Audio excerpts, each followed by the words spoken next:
welcome to another episode of In Like Cyn.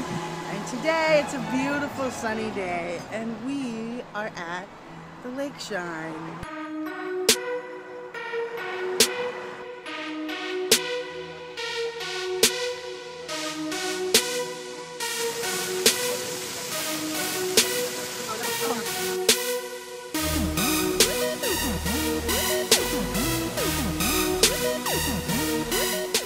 Today I have a co-star, Jason Long. Hello. We are here to see Gandhi's ashes. When Gandhi died, he was cremated and his body was split into 5 pieces. 4 of those places are located in India and 1 place is here in Los Angeles. So we're gonna go see 1/5 of Gandhi. It was a sunny Sunday morning and we took a ride down Sunset to where it meets the ocean at PCH. The colorful history of the Lake Shine began almost a century ago. In the early 1920s, the then famous Inceville Motion Picture Studio filmed silent movies on this site in the Santa Ynes Canyon. The land was later purchased by Los Angeles real estate magnate Alphonzo E Sr., and in 1927, the surrounding hillsides were hydraulically graded to fill the canyon and make it level for future development. However, these earth-moving activities were halted prematurely, leaving a large basin in the portion of the canyon that had not yet been leveled. This basin quickly filled with water from the many springs in the area, creating Lake Santa Ynes, the only natural spring-fed lake within the city limits of Los Angeles. Cynthia invited me today to kind of express the greater truth of what's going on here in this world. Hopefully today, by the end of this, I'll show you that, you know, there's not a bunch of people walking around, but there's only one being that's in multiple forms. And our job is to come to understand that and then live from that perspective. We headed down the pathway that led around the lake. The Self-Realization Fellowship Lake Shrine was dedicated by Paramahansa Yogananda in 1950. Many thousands of visitors come each year to enjoy the scenic beauty and serenity of this spiritual sanctuary. The 10-acre site with its gardens and natural spring-fed lake is home to a variety of flora and fauna including swans, ducks, koi, and turtles, as well as trees and flowers from all around the world. Paramahansa Yogananda, a Bengali Indian, was born in 1893. Yogi and guru who introduced millions of Westerners to the teachings of meditation and Kriya Yoga through his book, Autobiography of a Yogi. As you can see, a windmill. The windmill was built in the 1920s and this whole thing was once a movie set. We continued on the path to the Gandhi Memorial. Known as the Mahatma Gandhi World Peace Memorial, an outdoor shrine where an authentic 1,000-year-old Chinese stone sarcophagus holds a portion of the ashes of Mahatma Gandhi himself. Like the Kennedy brothers and Martin Luther King Jr., Gandhi was assassinated. 5 previous attempts had been made on his life. He was gunned down while still a vibrant man, making a real difference in the world.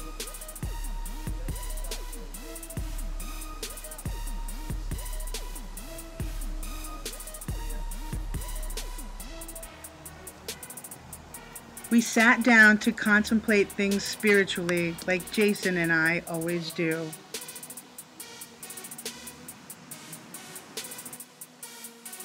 What does it mean to be self-realized?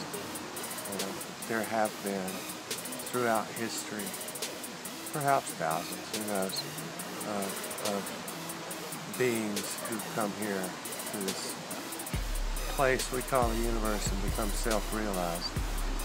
Becoming self-realized is, you know, it's getting rid of all the garbage, so to speak.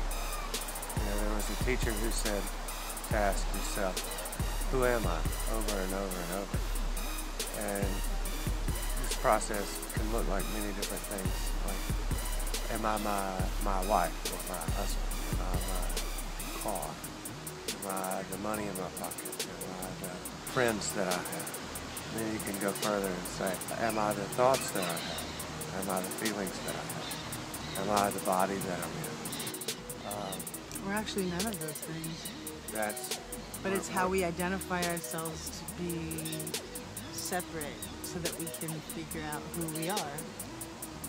But it's not really who we are. That process of burning away what we are not. Some would say, a tour giver here at the place was talking about letting the mud settle within ourselves. And when all thought and emotion fall away, and we just see the world without labeling it, without believing anything about it, just seeing it as it is, we realize that we are consciousness, that we are awareness. And words don't really describe the experience. What we're trying to have is a perspective shift, you know, seeing the world as it is without the filter of the mind, without the filter of emotion. You know, this is not a heartless endeavor. It takes a lot of heart to get there. What's left is the true self, but the true self could be explained in many ways. Alan Watts said that you are the universe perceiving itself. Being able to sit and just be the conscious awareness that you are. Like, I am a focal point of the universe through which the universe perceives itself. A lot of the problem with modern days, or what we call saints or sages or prophets or gurus, is that their only job is to point you back to your true nature. What oftentimes happens, this has been said many times, they're just the finger point to the moon, but we think that we somehow lack something, so we go and we worship the finger instead of looking where the finger is pointing. Exactly. You know, everybody's the guru, everybody's the Buddha, everybody's the Christ.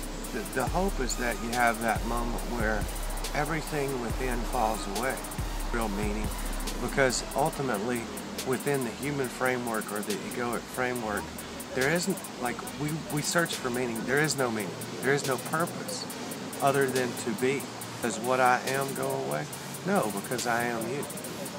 I am the trees, I am the planets, I am the stars, I'm the water in the lake behind us. I'm the air that we breathe. That's what I am. That's what we all are. Metamorphosis of the butterfly. You know, the caterpillar comes into the world and experiences the world. And that's what we are as humans. We're the caterpillar. And then our job is to become the butterfly. The cocoon process is really neat because what happens is when the caterpillar goes into the cocoon, it turns into this black mush. Everything that it was before that point, it has dissolved into a black mush or nothing. It is the only animal on the planet that changes its DNA. And yeah, and then it reforms into this entirely new being. Growing and learning are never over. Once you become the butterfly, you still have to learn how to fly and how to move through the world. Or just how to land on that pretty flower if that's what you want to do. Yeah. There's no right or wrong about it, you know? No, there's no right or wrong anyway. You know, and there are no failures. Everything is perfect. It always has been. You know, the judging, the weighing of right and wrong, good and bad, that's the fall from grace. That's the original sin. What if one of the planets decided to start saying that, oh, well, I don't like my orbit, you know, or that sun's too bright, or, you know, and that's what we do as human beings. We judge everything and we weigh it as good or bad, and that in itself is what causes us not to see the perfection that is. The drop, let's say a wave hits the shore and the drops splash out of the ocean for a minute. Those drops are there for just a second, and then they go back into the ocean. You know, what I am, consciousness, awareness, always is. It's everything. This form is just a drop. And the beauty of it is that the drop is never separate from the whole. The drop is never separate from it.